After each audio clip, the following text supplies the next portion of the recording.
That.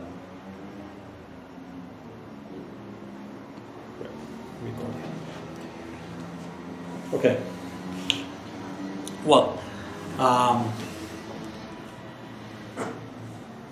have you ever been in a job interview where the first thing that you are asked is to define yourself with which is your best skill and which is your worst defect?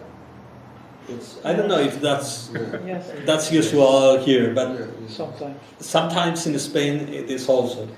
And one of the things that I like to do is when this happens, I like to play a little bit with the job interviewer, and I start by saying which is my worst defect. Always start with the bad news and with the good news. And my worst defect is I'm lazy.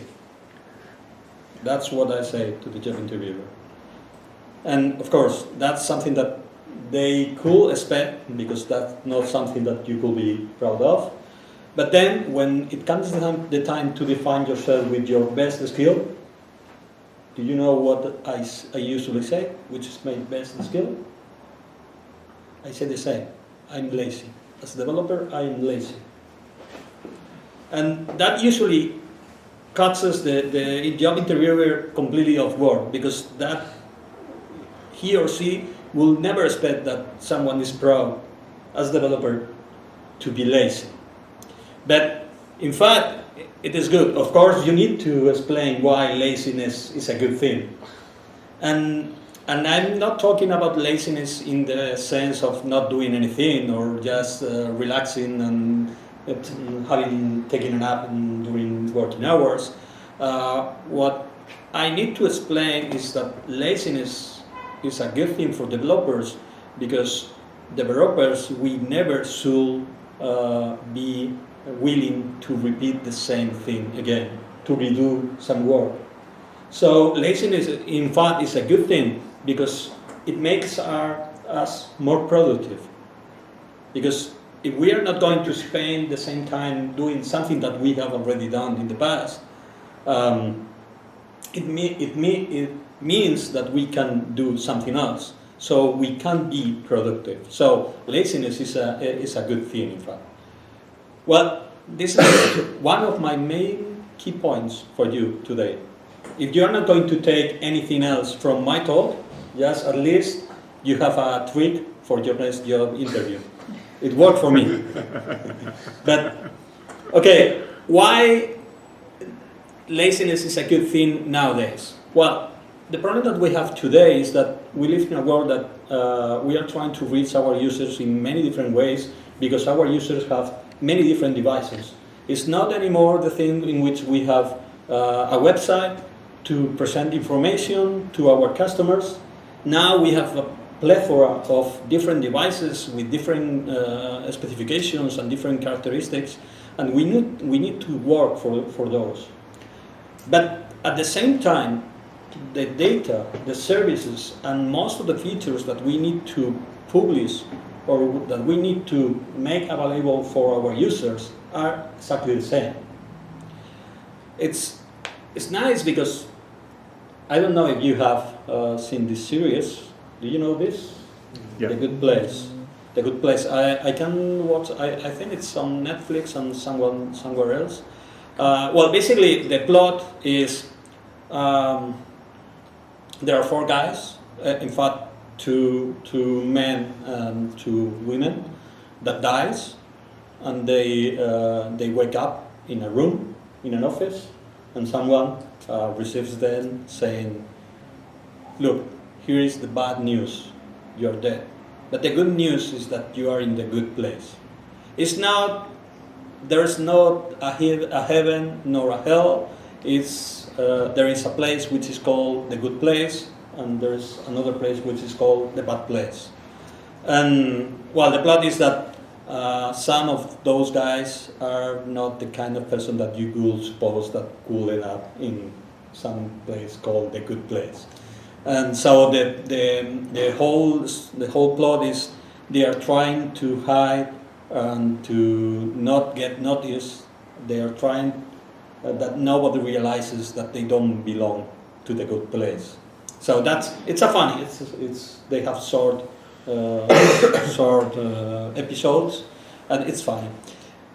The Good Place itself is a neighborhood designed by this guy, in which everything is perfect, and they also have a helper, an assistant, which is, I'm not going to spoil anything, but let's say that is something that you could ask for any questions, for any needs that you have, and I would like you to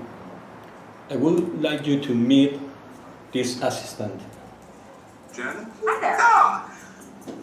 Janet knows the answers to all the questions in the universe. Ask her anything. Which answer do I want? Something profound, obviously, shouldn't be trivial or salacious. Or maybe I should start small, maybe ramp up. Or I can't. What's the biggest fish? The whale shark. Cool. I'm sorry. I'll have better questions later. You don't need to apologize, Judy. All questions are equally important to me. Well, then you and I are going to get along great. I need to go welcome some more residents. Well, this Janet, by the way, I didn't realize that Janet has a very similar voice to Alexa until a couple of weeks ago. I don't know if you have noticed, but at least in Spanish, they have more or less the same voice. But I want to focus on Janet. Janet is the assistant that you can ask anything, and she's going to reply with any kind of information, or provide you something. And that reminds me another movie. I don't know if you know this one. This is from the Hiker Guide to Galaxy. It's kind of the same word game that one of my colleagues were using during this front-end talk at DEFCON. But basically, this is an old movie, it's a classic, in which they have a very big computer that could reply any important questions. And they make the ultimate question, which is the meaning of life. That's what the movie is about. They ask that computer about that question. Well, the thing is that this computer is kind of old-fashioned. It's not the kind of it does not have the kind of interface that you would expect today. It's much nicer to have an interface like Janet to ask, because it's more human and you can relate with him or her, with that assistant in a better way. But at the same time, we usually have systems that are really old and that have all the information. So, and I'm now explaining why I have put this example. Sometimes when we need to create new interfaces, new applications to reach our users in a more modern way, we tend to create the whole app from scratch. And we forget that we already have big systems that have already that information or that features coded.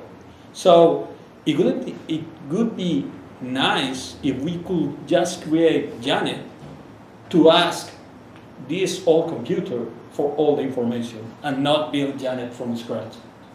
So that's basically what we have tried to do in Liferay. Liferay, it's funny that you call Liferay an old system.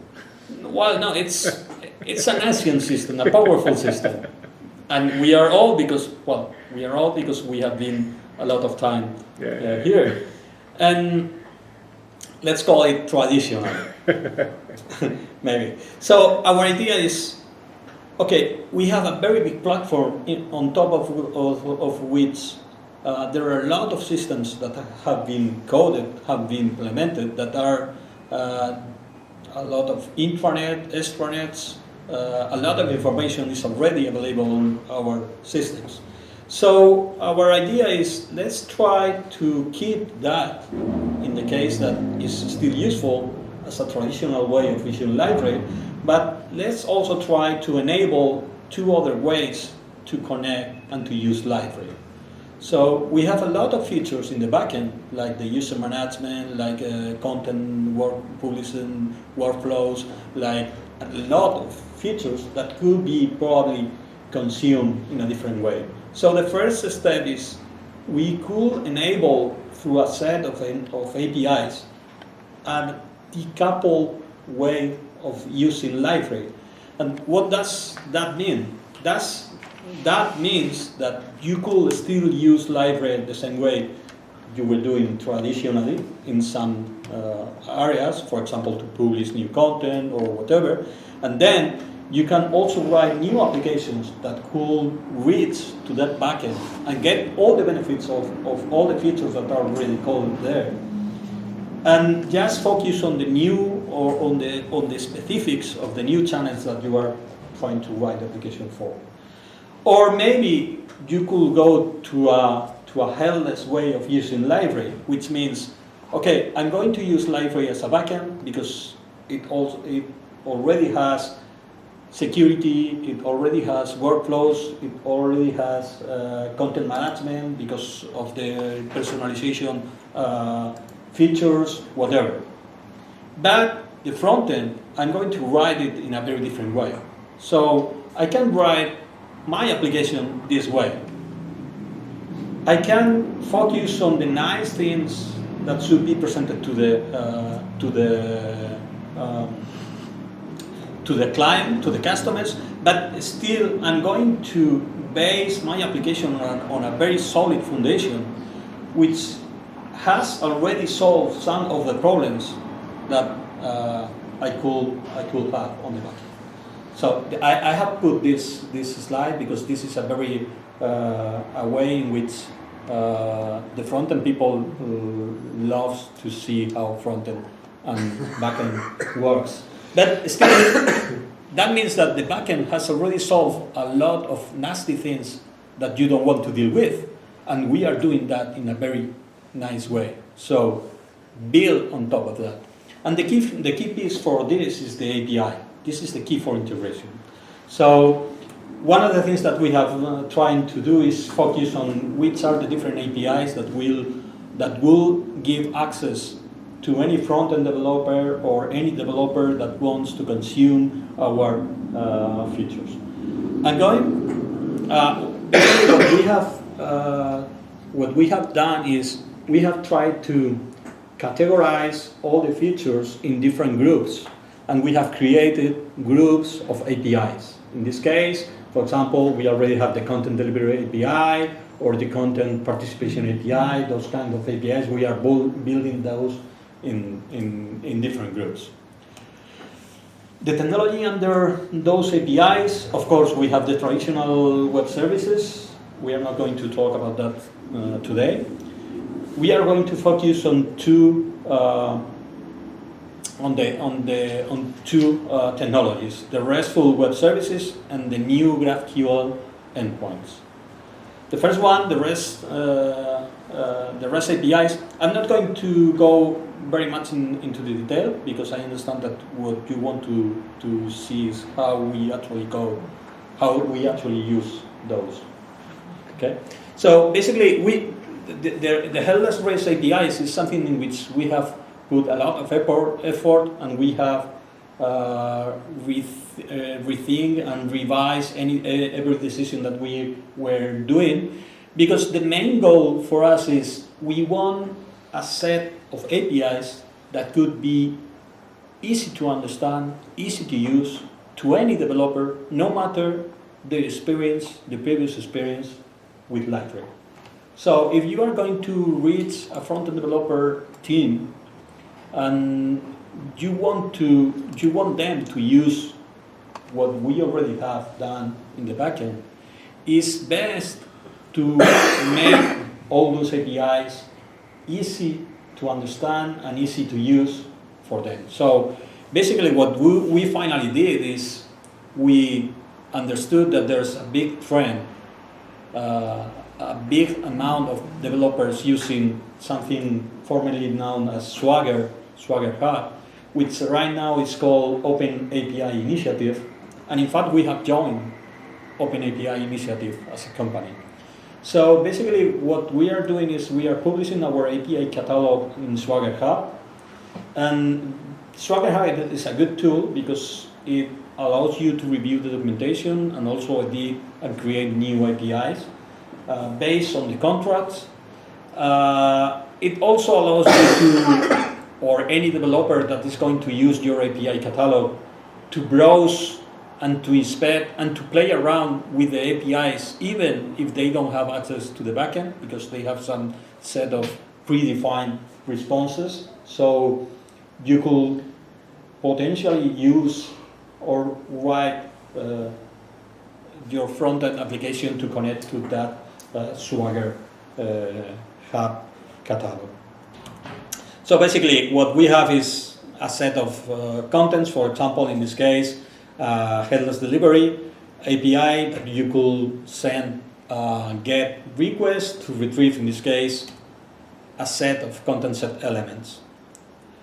Okay, the second part, the second key technology that we have enabled, and we have enabled a couple of, is published, is available on the latest JA version, that means the 7.2 CE JA2, which was released a couple of weeks ago. You have a GraphQL endpoint. GraphQL is a new technology that was developed by Facebook, and basically what it means is very front-end friendly, because basically it defines not a set of endpoints, but a unique endpoint. And on top of that endpoint, what you have is several different queries that you could make to the backend. And those queries allows you to specify a little bit which is the structure that you need for the response. And you could even mix and match some different queries into a single request, so that you could retrieve in one single request the structure, not only the data, but also somehow the structure that you are expecting on the client. So we are going to see this a little bit later, because I'm going to browse through some of those APIs. But now let's go, because I have described what are the key enables, the key pieces that we have as Liferay to enable to Alexa to connect. So how do you develop an Alexa skill or an Alexa application? So basically an Alexa application is called an skill. That's the name.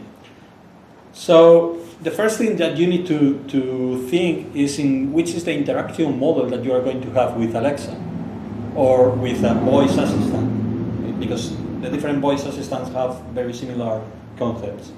But Alexa basically is going to be waiting for a sentence, for something that you are going to say, like this one: Alexa, ask some application name to do something. So these are the main interactions that you are going to say. So the first thing is an activation, which in the case of an Alexa skill is the name of the application or the invocation name. And the second thing is what Alexa calls the utterance. The utterance is basically the command, the request that you are going to issue. And that means that is some actions and possibly some variables, like the play, the song that I want you to play, or the information that I want you to retrieve, or whatever. And finally, we have a handler. The handler is basically the code that is going to take care of that request. So Alexa defines two different pieces inside an skill, an application. the model, and the code. For the model, the Alexa documentation is very straightforward, and it explains you that you should be paying attention to all the different kind of interactions that you could have with your user, and how the user is going to ask you for the information, and just try to identify the different pieces or the different slots that you would like to retrieve.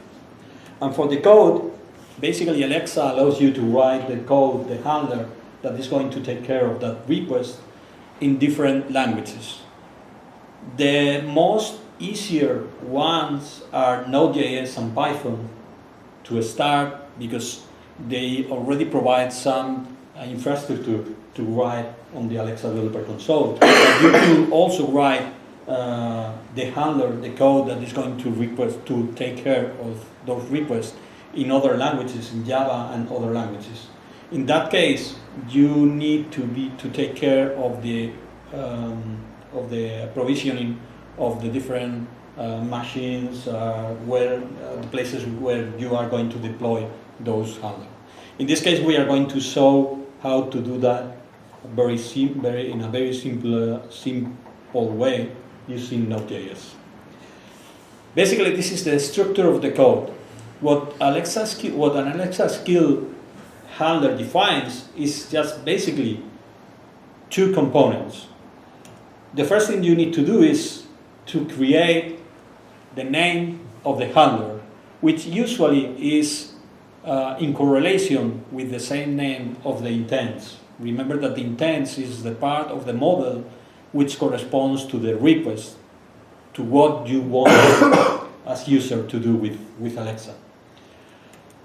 And inside a handler, you have two functions. The first function is the can handler function, which is going basically to check if that handler applies to a certain intent.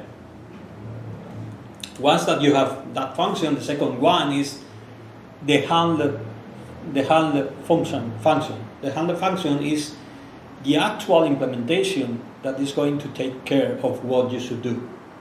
In this function is where you are going to call any API or any GraphQL endpoints to retrieve the information that you need, or to do whatever you need to do with the backend system. The only thing that you need to take care is that Alexa is going to speak back response, so you need to compose a single sentence so that Alexa can read out that sentence back to the user. There are some devices that allows you to put some visual information on that, but basically the main use case for Alexa is to speak and to write sentences. So if I understand right, you make this code and you deploy it on Alexa servers? Exactly. And then this code can connect with whatever server you have on the Exactly. net and ask whatever and compose a phrase that Alexa will Exactly. read out on the device. Exactly. We are going to do that. Okay. We are going to do that. And finally, the only thing that we need to do is, once that we have code all our intent handlers, we need to use or to register those intent handlers in the skill builders that Alexa provides, so that Alexa can know that we have a new handler. In this case, it's important because we have an Alexa.skillbuilders.custom and .addRequest handlers, and using that function, we can add as many intent handlers as we have code. It's important to note that the order in which we register the handlers is important, because what Alexa is going to do is, first, she's going to listen. I don't know how to. She's going to listen to our sentence, to our request. She's going to interfere or to extract which is the intent based on that model, and it's going to go through the list of request handler, invoking the can handler function in order to see which is the intent handler that is going to use. The first intent handler on that chain that implies that he can handle the request is the one that is going to be used. So it's important to know that you should put the more specific intent handlers at the beginning of the list. So, enough talking. Let's try to do the risky thing. Let's try to code an Alexa skill from the very beginning. I have a safety net, and we are going to try to do it in Portuguese. So, let's try it. Well, first, let's introduce the backend that we have.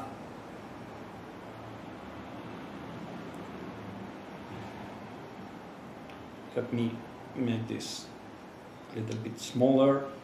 Okay, I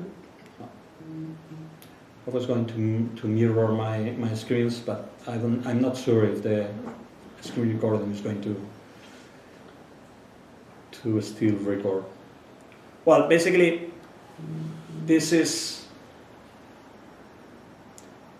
a Liferay 7.2 JA2 backend that I have installed, and what we are going to use this instance for is we are going to create somehow the same kind of site that Meetup.com is having.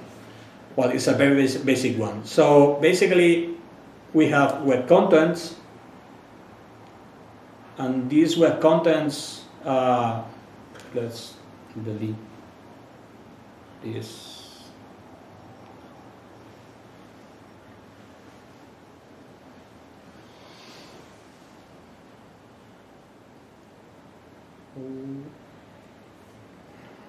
Okay.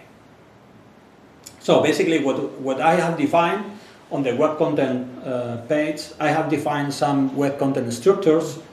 First, I have an event. An event basically is a field, a structured content composed of a title, a date, an image, a language in which I can specify which is the language in which the event or the talk is going to be delivered, a location for the venue, some web content, etc. And also I have some structured content, which is the RSVP, which is the registration of different people attending, interested in attending different events. So this is basically our structured contents, and we have also defined some web contents in the folder Meetups, in which we have, for example, this Meetup defined, the same information that you have on meetup.com, the title, the date, an image, the language, which is Portuguese, part of the talk, and the location, etc. We have also some other events, the upcoming JDG DevFest, etc. And we have some other from Spain that have been already delivered. We have some other content. So we have web contents, which are in fact structured contents that are defining some methods. We have also defined some content sets, because of course, if we want our user just to receive the contents that they are interested in. For example, we have this dynamic content set, which is defined to retrieve any kind of events, in which here I should have, I don't know if I have missed this. I'm filtering all the events that are in Portuguese. Okay, let's save this. Okay. Hopefully I haven't broken anything. Well, the thing is, once that we have this structure and this data on our backend, we could have some portals, some sites, that are going to use some display templates, some portlets to display that information. But I'm not interested in that. That could be the traditional use.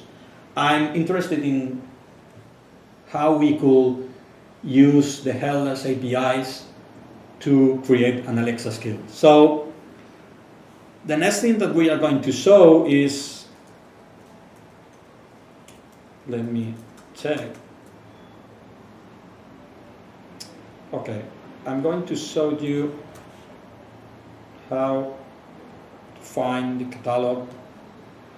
If you Google for Swagger Hub Liferay, we should have this link, which is basically the catalog of published APIs, those group of APIs that Liferay has for commerce, for headless admin workflow, for headless admin user. And in this case, we are interested in retrieving, in delivering the content. So we could check the API catalog, and this is the Swagger application in which we could see all the different entities that we have here.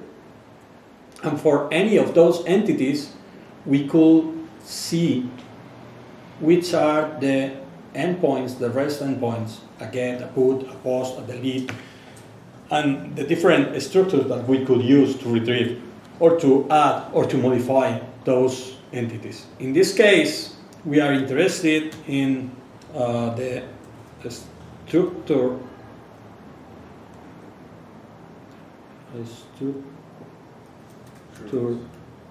contents, and if I can see very well, but we should have that.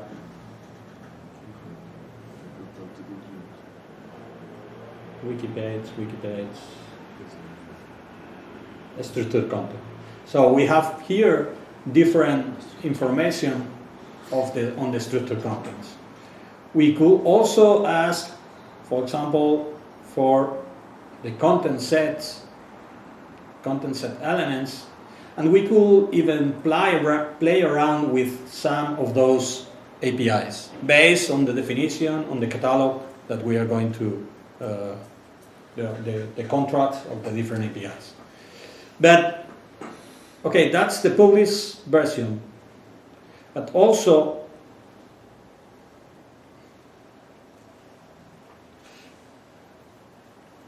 when you start up the Liferay backend, you have this.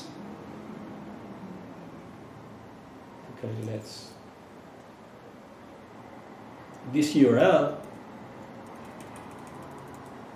not this, let's say localhost 8080, and then you can go with /o/ the group name, in this case headless delivery /version /open API JSON, for example, and then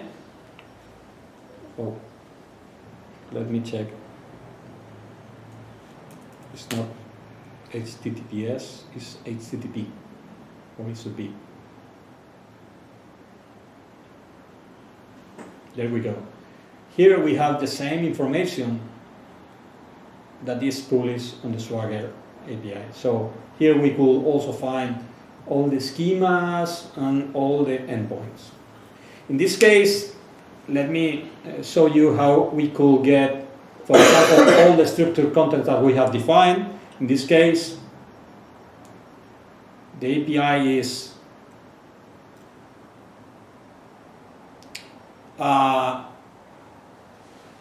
headless delivery /version1/sites/ the site ID, and then structured contents. And then if I send, this is important because you have realized on the backend I have some folders to categorize all the structure. If I try to simply call the API, I will get 0 results because on the root folder there's no structured contents. The APIs have different options like the flatten .true equal true, which is going to retrieve all the contents, no matter in which folder they are. So in this case, I should have 5 structured content pools. Well, it will also retrieve, for example, a content set, a particular content set with their content set elements. These are all examples of the different elements that I could retrieve. And we could, of course, send a post request to create a new RSVP or whatever. I'm sorry to interrupt, but I have to go. I have something that it was already scheduled. I was really enjoying the presentation. Thank you. Okay. By the way, is this recorded? Yeah, it's being recorded. Yeah. Okay, Sure. thank you. Bye. Goodbye. See you tomorrow. Now let's see how the GraphQL endpoints works. The GraphQL endpoints basically is again localhost 8080/o/ in this case we have a unique endpoint which is /o/GraphQL. If let's try to do this on an empty folder, and if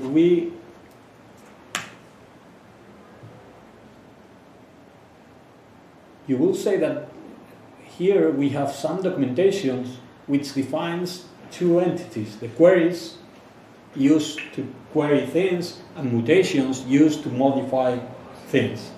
In the query we have all the entities and all the queries that we could send. For example, if we are still interested in content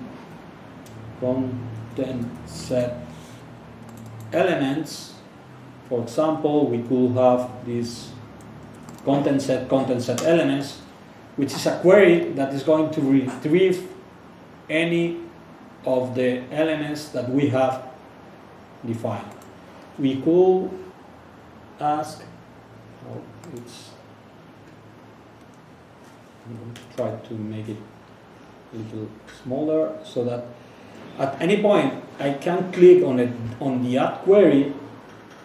And well, by the way, I'm using Altair, which is a client similar to Postman for REST APIs, but Altair is an extension, a Chrome extension, which is a client for querying GraphQL endpoints.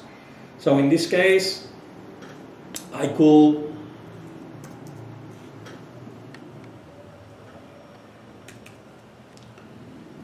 define the query, the parameters of the query. In this case, I'm going to copy the ID of, okay, I'm going to be back. This is basically the same thing I was doing. And look what I'm doing. I'm basically specifying the content set ID, 34508, and then I'm going to delete that. This is the structure that I have. And one of the things that I have is I have code completion. I could write, for example, the ID and the title of the event. So now I can query, and here I'm retrieving the 2 events that are defined inside that content set, that dynamic content set. Another thing interesting from GraphQL is that I have already said that I can change a little bit the structure or the names. For example, let's say that my client application does not want an items element. I can rename that by saying, okay, this is going to be called Meetups. Now, by adding that prefix to the query, that field is not going to be called items, but meetups. I could do the same doing different queries, but this is querying, the thing is, this is querying my unique endpoint on the Liferay backend system. And this is what we are going to use to build our Alexa skill. Okay, let's go to the Alexa side. Maybe I'm not going to code all the, because we are going to run out of time, but basically what you should do is go to the Alexa developer console. And here you will need to register yourself, and once you have registered, you can create a new skill by clicking here. The first thing that you need to do is write the name of the skill. This is the name that you are going to identify your application. Let's say we are Comunidad de Tecnología. That's more or less correct. Yeah. Let's say that we are going to write our Alexa skill using Portuguese. The bad news is that they don't have Portuguese from Portugal. Yeah, we are used to that. Unfortunately. Okay, so, and then I need to select, we could define some templates, a custom, flash briefing, or a smart home. These are predefined templates in which Alexa already have defined some interaction models, some set of intents that could be useful. We are going to start with a scratch one, and then we are going to say which is the backend resource, which is the way in which we are going to upload our code. We could provision our own if we are going to run in Java or whatever, but we are going to run this, in this case, using Node.js. Once that we have this, we are going to create the Alexa skill. It's going to take about 1 minute. Where I want you to see this, because this is the actual process that you need to do. And then we are going to change to the predefined Alexa skill that I have built at the hotel 1 hour before coming here. So it's not a hard work to do. Okay. So now they are provisioning the resources on the Amazon cloud and so on. Okay, maybe I can try.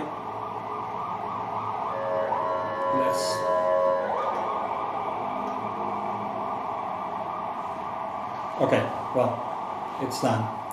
Now what you can see here, different tabs. The first one is the build, in which we are going to define which is the invocation name. Remember, this is the words that you are going to use, or Alexa is going to use to refer to your application. Remember the sentence, ask Alexa to whatever your application is. This is the skill invocation name. At least it should be composed by 2 words. After that, for example, by default is the same name that you have put for the skill. And after that, we can go, once that we do this here, we can define the different intents. By default, we have a hello world intent and some cancel, help, stop intents, which are the very basic defaults. I'm going to change now so that, I'm going to create the first one because that way you are going to see that this really easy.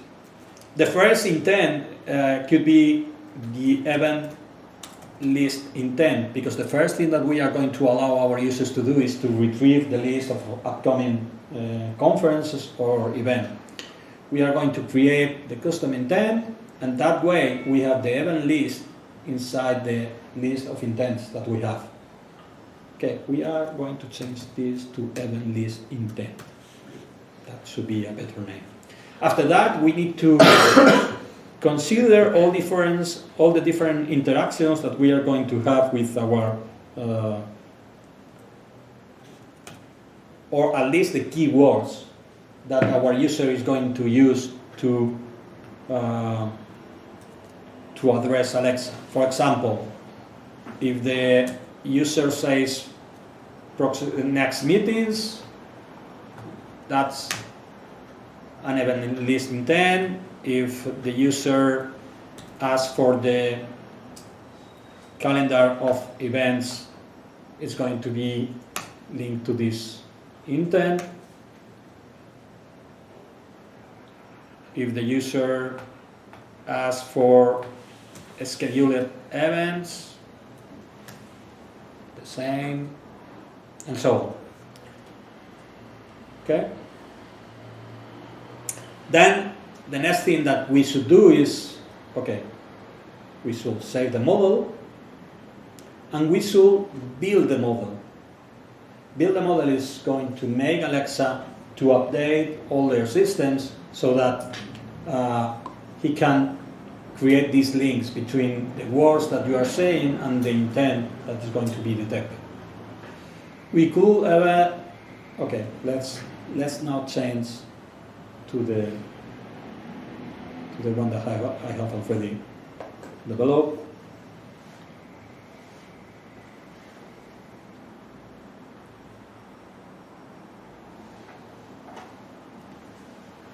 I'm going to upload the code to our repo, so you will be able to see. But this part is important because to build the model is something that you need to define using the console. So in this case, I have an event list intent. It's basically the same. The invocation is defined as Portugal Meetup. I did this in order not to clash with the actual thing that I was going to do with you. The event list intent has this utterance, next meetings, scheduled meetings, and calendar of events. And let's go to the next tab, which is the code. And in the code, we are going to see first of all the package JSON, in which by default I don't have these modules, but I have added these three modules because are the ones that I will be using. For example,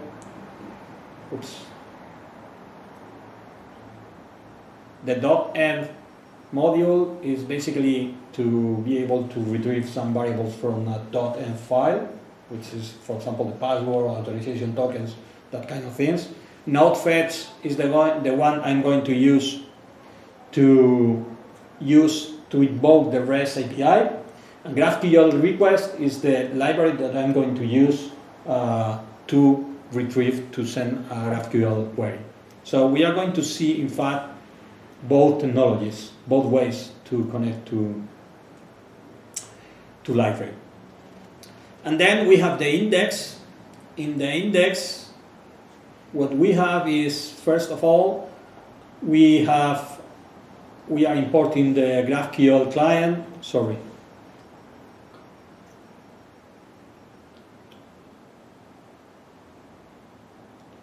The first thing we are doing is we are importing GraphQL library, then we are importing the node fetch library, and we are importing the .env. We are defining the GraphQL client. This is the usual way to create. This would be also a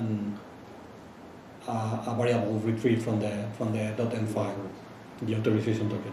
But you can see that this is the GraphQL endpoint, and here you have defined.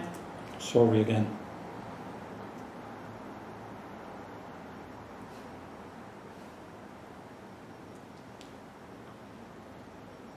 You have defined the query. The GraphQL query is the same one that we were using on the Altair client, if you remember. We are just retrieving a list of items from the backend.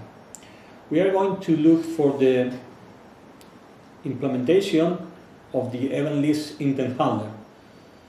on the hand method, the only thing that I have done is, sorry, I'm going to remove the zoom and maybe increase the font size.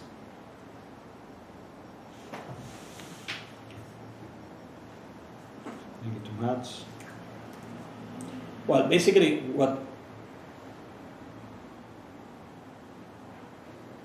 what I'm doing here is, the only thing that I have done is I have marked that function as an async function because we are going to invoke a GraphQL endpoint. I'm invoking the GraphQL client, sending the request. This is the query that we have defined. The response is going to contain the structure of meetups, items, and map. Well, map is a function which is going to basically convert all the structure just to have an array of titles. Yeah. Forget right now this thing because we are going to get back to that afterwards. But then with that meetups, I'm going to compose the string which is going to be set by Alexa. I have found so many events scheduled in the upcoming days, and these are the titles. And I'm going to ask another question, which, do you want me to register to some of them? Because we are going to keep the conversation open. So basically, the function is going to return with the response builder, invoking the speak function with that string, that composed string. The reprompt shouldn't be necessary if this is the final step. What we could do is, reprompt means that Alexa should keep the session open because maybe the user is going to give or to say more things or ask for more information on what we have done. Okay, basically this is what we have done. Let's see how this works. And let's ask Alexa to open our application, which is Liferay Portugal. Well, by the way, the first time you need to enable the test, because by the way it's disabled, so you need to select development in this select box. So, bem-vindo aos Meetups de Liferay. Você pode me perguntar quais eventos estão chegando em breve e confirmar sua presença. Then we are going to ask, I have some WhatsApp.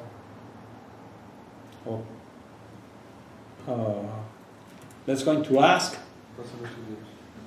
which are the next scheduled events. I don't know if this is correct Portuguese. Yeah, it's okay. Encontrei 2 eventos agendados em breve. Seus nomes são GDG Fest 2019, 7º encontro do grupo de utilizadores de Liferay de Portugal. Você quer que eu registre alguém? Okay, now let's complete our introduction with Alexa, and I'm going to show you the code. So let's ask Alexa to register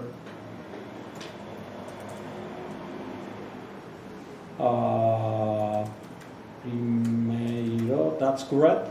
You need an if minus between. Okay. Yeah. Yeah. Then, Eu registrei para o evento GDG Fest 2019. Vemo-nos ali. well, this is basically our introduction with Alexa. What have we done in order to complete this second part of the interaction? Basically, what we did on the intent handler. Okay.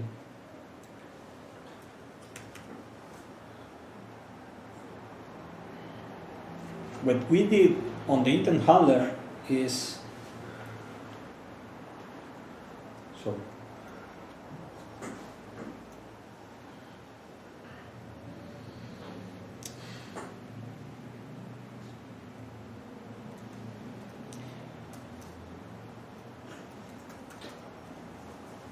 What we were doing is, after retrieving the response, we were composing that sentence that will be read by Alexa, but also we were keeping all the information on the session by storing, by asking at the handler input to get the session attributes and storing that information, that array of items on the information. So, how is the second intent handler built? Well, basically, for that, on the Build tab, what I have done is create a new intent, which is called Register Intent. And for this Register Intent, I have defined all different sample utterances, like saying the different ways that I could thought you could reply with register me or inscribe me to. But the important thing here is that I'm defining a variable, a slot, and for that slot I have defined that I'm going to have a numero or a number. That number is defined as a type, and in this case it's an ordinal. Amazon has already a good number of different types that could be matched with different kind of utterance. So in this case, when I say first or primero, Amazon is going to convert that to the number 1, because that if I would say second, it's going to convert that to the number 2. So now let's see how that is handled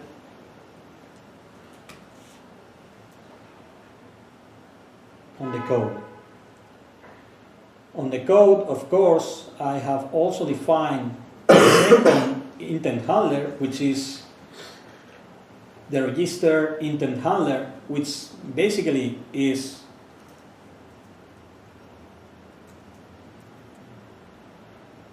first of all is retrieving the attributes that I have stored on the previous step. I'm going to check if I have that information, and if I don't have that information, I'm going to ask you or the user to ask me for the next scheduled events. So I'm going to drive the conversation with always replying with the kind of request that you should make me. And after that, I'm going to get the number using the handler input, the request envelope, the request, the access to the intent, to the slots. I'm going to retrieve the concrete slot, in this case the one called number. I'm going to get the value, and that's going to be the value that I'm going to retrieve from my index. From that moment, what I'm going to do, in this case, I could also send a query mutation back to the backend, but I wanted to show how you could do this using REST APIs. In this case, I'm using the other library to send a post request to headless delivery version 1 sites, the name of my site, the structured contents, and I'm going to use the headers, and I'm going to post this JSON object which corresponds with the structure of the second structured content that I had, which is RSVP content. So, with all of that, I have already seen that this was working. Let's see if on my backend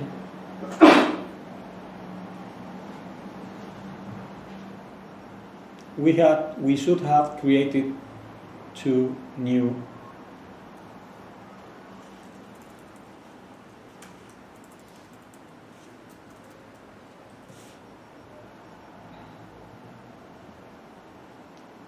But this is not the server that Alexa was talking to. No, it's the server. I will explain you why. Well, this is the new RSVP created. You have a IP address or something like No, that? I'm using a trick, which is basically this one.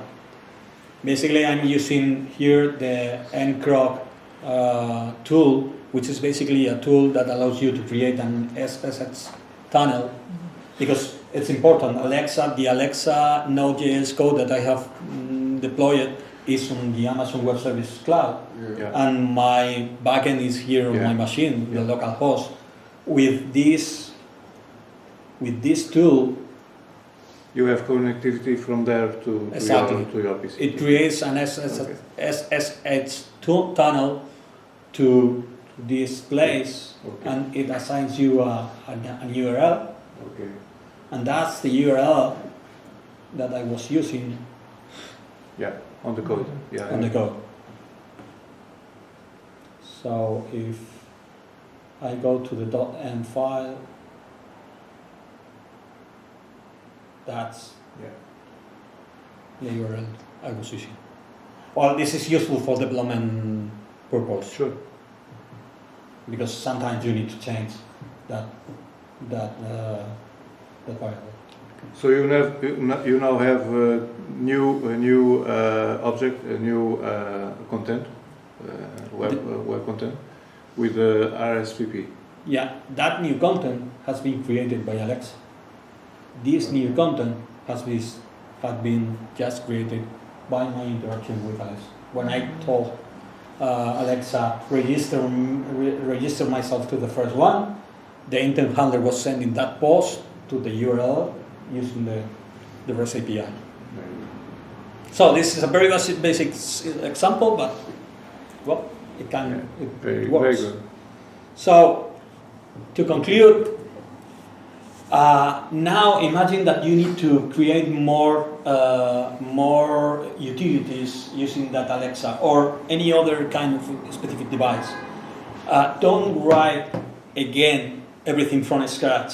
Just think that Liferay has a lot of functionality, a lot of features for collaboration, for document management, for content management, for commerce, for workflow, for sub management, and all those APIs are allowing me to retrieve that information from, in this case, from Alexa, but from any other kind of technology. So, finally, if you need to address new challenge, focus on the device, focus on what should be done specifically to that device, and take advantage of all the features that are already implemented in Liferay or all your previous work that you have used Liferay for that.